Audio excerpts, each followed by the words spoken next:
During homeroom, my teacher asked, "Don't you want to go home because of the rumor?" What rumor? I looked up confused and reached for my phone, but remembered it had died on the bus that morning. The entire classroom went silent. Kids who were talking suddenly stopped mid-sentence. Everyone was stealing glances at me, but whenever I made eye contact, they'd quickly look away. This one girl, Arlene, in the front row, was actually crying while looking at me, but for some reason the boys were laughing. Miss Ida Connor shifted uncomfortably and adjusted her glasses. "I'm not at liberty to discuss the rumor with you. I really suggest you speak with the counselor." My heart started racing because something was seriously wrong. Whatever this rumor was, it had made my teacher look at me like I was made of glass, about to break.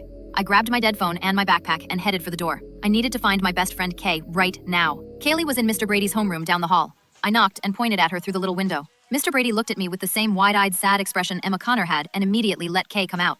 That's when I knew this was bad. Teachers never just let kids leave class without a hall pass. The second we got into the hallway, Kay grabbed me in the tightest hug. "I'm so sorry this is happening to you, baby. I'm so sorry." I started crying without even knowing why. My best friend was holding me like my life was ruined. All I could think about was if someone leaked me. Kaylee just kept hugging me and rubbing my back while I sobbed in the middle of the hallway. "Please, just tell me what the rumor is," I begged, but Kaylee shook her head. "I think it's best you go home." She was crying now too, which made me cry harder. We walked to the main office and I told the secretary I needed to sign myself out. She took one look at me and immediately handed me the sign-out sheet without asking any questions. No call to verify with a parent, no asking why I was leaving. While I was writing my name, I noticed a familiar figure filling out paperwork at the other desk. My Uncle Fisher was there in his work clothes, looking exhausted. "Uncle Fisher, what are you doing here?" I walked over, confused because he lived an hour away. He jumped out of his seat so fast his clipboard fell to the floor. Then he wrapped me in a bear hug and held me tight. "Oh, sweetheart, what are you doing here? Why aren't you in class? Everyone keeps talking about some rumor but won't tell me what it is." My teacher asked if I wanted to go home and everyone's acting so weird.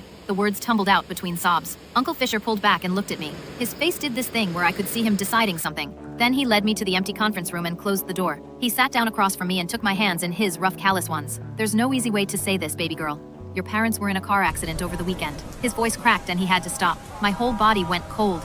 Weekend. It was Tuesday. I'd been at my friend Jessica's house since Friday for her birthday sleepover. My parents were supposed to pick me up Sunday but texted saying I could stay another night. But what did this have to do with a rumor? What are people saying? Uncle Fisher squeezed my hands tighter. "No, sweetheart, they didn't make it. There was a drunk driver," and he stopped again, trying to find words. "Please, for the love of God, tell me what this stupid rumor is," I whispered, even though I didn't want to know anymore. He looked sick having to tell me. Someone at the scene shared a video. Your mom in the accident. Her head, it was dangling off her neck. In the video, she was still conscious for a moment and was still singing that Sabrina Carpenter song you two always played in the car. Matcha or something. "It's espresso," I told him as I ran out the conference.